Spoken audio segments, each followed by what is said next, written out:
అన్నీ తినొచ్చమ్మా, నా బుర్ర తప్ప. అసలు ఏం జరిగిందంటే అన్నా ఫ్లాష్ బ్యాక్. నమస్తే మేడం. నమస్తే అమ్మా.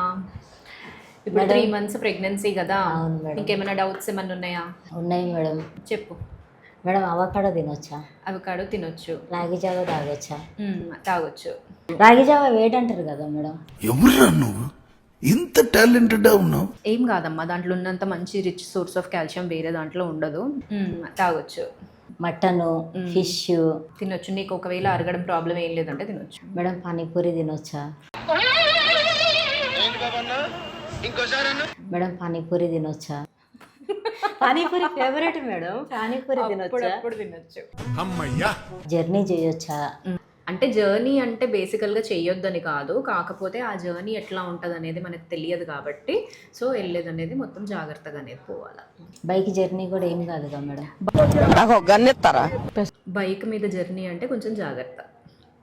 మీ ఆయన జాగ్రత్తగా నడిపితే వెళ్ళు.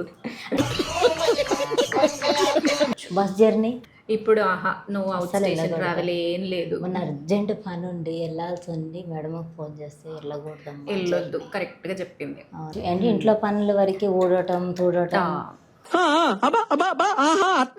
నువ్వు నార్మల్గా చేసుకునే ఇంట్లో పనులన్నీ కూడా చేసుకోవచ్చు, అక్కడ ఏం ప్రాబ్లం ఏం లేదు. నాకు కొంచెం ఇంకేమైనా జాగ్రత్తలు తీసుకోవాలా మేడం? ఏమేం జాగ్రత్తలు అంటే నువ్వు ప్రతిది ఏదన్నా చేస్తున్నప్పుడు కొంచెం కేర్తో చెయ్యి, బరువులు అనేది ఎత్తొద్దు. అండ్ నువ్వు నార్మల్గా చేసుకునే ఇంట్లో పనులన్నీ కూడా చేసుకోవచ్చు, అక్కడ ఏం ప్రాబ్లం ఏం లేదు. స్టెప్స్ దిగొచ్చుగా మేడం? నిదానంగా అన్నట్టుగా దిగు. ఇంకా బయట ఫుడ్, ఫ్రైడ్ రైస్, నూడిల్స్ ఇవన్నీ తినొచ్చా? అన్నీ తినొచ్చమ్మా, నా బుర్ర తప్ప.